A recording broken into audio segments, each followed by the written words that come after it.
Hey you! Welcome back to Imperfect by Tonia, and in today's video I'm going to be showing you guys how to turn your old twist into a fro.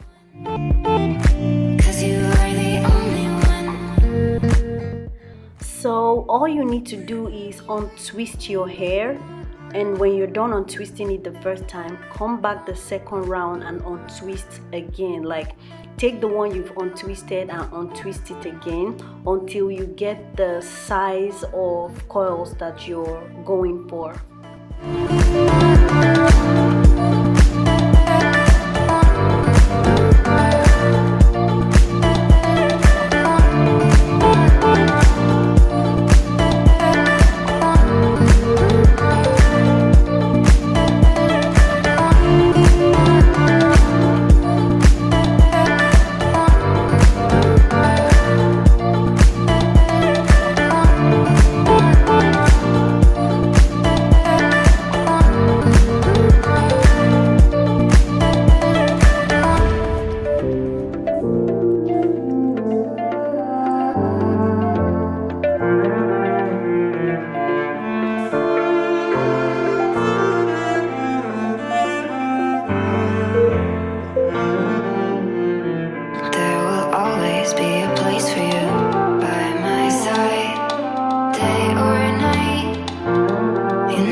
So when you're done untwisting, you're going to need this wide tooth comb. So what you need to do is put it under your hair and just fluff it up without going all the way to the top, okay? Because you don't want to comb out the coils, you just want to give it volume. Just keep doing that and fixing it with your fingers until you get the said result.